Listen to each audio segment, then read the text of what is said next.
Thank you. My name is Val Wagner at Wag Farms. I am from Southeast North Dakota. I did travel a long way thanks to my friend Katie Pinky. I ended up being here because of a Twitter conversation late one evening when she said, "Hey, I'm doing this and you should too."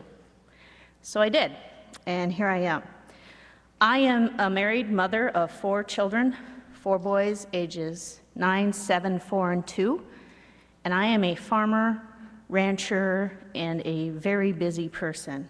But I'm also on Twitter, Facebook, and I blog. As the guy just said, Ag Hipster, I'm sorry, I know everybody by their handles, and that's, you know, I'm like, oh, K-Stater, yeah! But, you know, our story needs to be out there from the farm point of view, and that's what I'm trying to do. And how it started was a couple years ago, I was sitting at a farm organization meeting and going through some different things, and they were talking about this new thing that they'd heard about called Twitter, and how people who were traveling, who had problems, could go, you know, they were tweeting things and they were getting results and getting answers, and I'm thinking, you know what? I'm from North Dakota. I don't do well around lots of people. If I'm in an airport and having problems and I have a way of contacting somebody, I think this is a good idea. So I signed up and really didn't do much about it until a couple weeks later. We had our 4th son, and one night about 2 o'clock in the morning, I was playing around and thought, I'm gonna figure out what I'm doing here. And I saw this cat on Twitter that had 50,000 followers. And I thought, what in the world? Why would people listen to what a cat has to say? I mean, that was after I figured out how did they get their paws on those tiny little keys. But while I was sitting there, I thought, you know what though? I could use this. And after talking to my husband and convincing him that I wasn't insane, I started Cow's Life. And one of our bovine, beautiful Bessies has a Twitter account. And she tweets from the pasture. She tweets from the calving barn.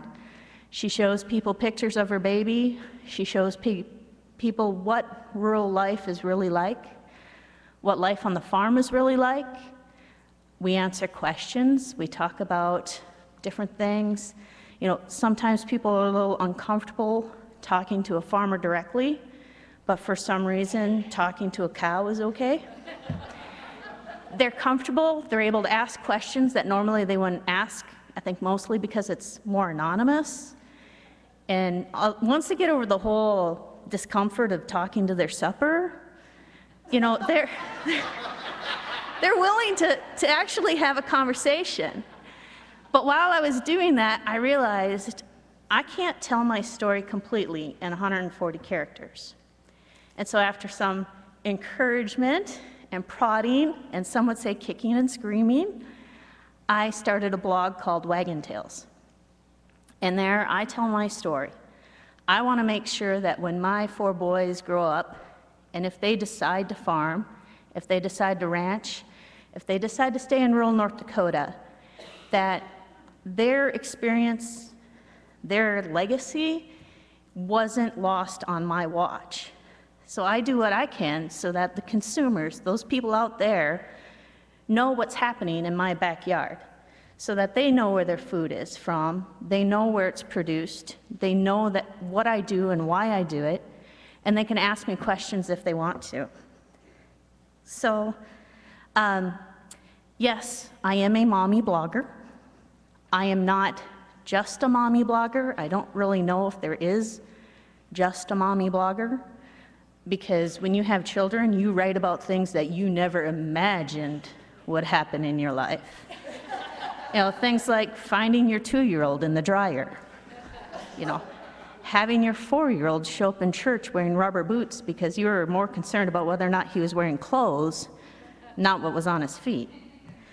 You know, so I consider myself a farmy blogger. I include my family. I write about things that are happening on the farm. You can hop on my blog.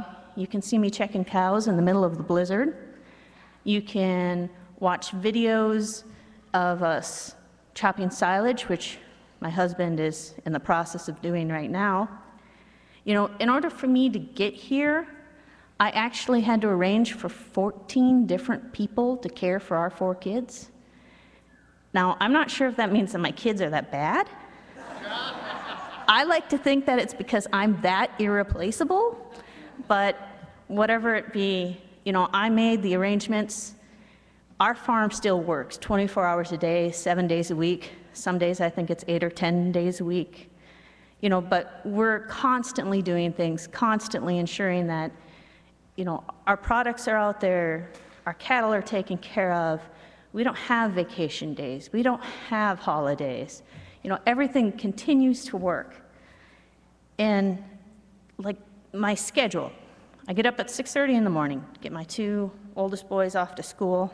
Now we have a 4-year-old who goes to preschool. He goes for a half a day. I have a 2-year-old who has some special medical needs, and I make sure he has his medicine. I get everything lined up. I do a couple of chores, do different things around the farm, make sure we have lunch ready, do a couple more chores, maybe a load of laundry or 2, get things ready so that when the boys get off the bus, I have a smorgasbord of food available so that they can eat to their heart's content. Then we get ready for supper or bedtime. I like to watch the news a little bit, and then at 10 o'clock, after the news is over, I get on the computer. And that's when I start my actual, what I consider my work, where I'm reaching out to those people, telling my story, doing those things.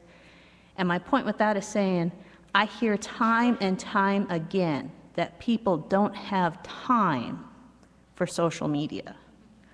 Nobody has time for anything.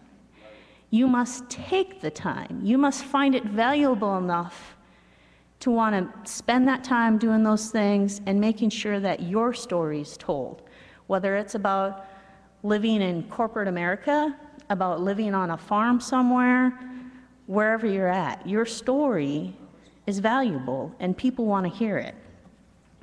So, but I don't do this alone. You know, I'm not the only person out there telling my story, things like that. I'm actually a member of a group of ladies called the Real Farm Wives of America. That's right. We don't throw chairs. We don't throw tables. We usually don't scream at each other, I don't think. And actually, a lot of us have never met face to face. But we support each other over the internet. We support each other through thick and thin. We support each other through prayer groups. You know, if you're in the hospital in the middle of the night with a child who's not doing so well and you send a tweet out, all of a sudden you have 400 emails, tweets, messages saying, hey, we're here for you no matter what. And those are the type of relationships that even though I live in rural North Dakota, and you know, I live in a town of, well, I don't technically live in town, but the closest town is 50 people in it, you know, I'm connected.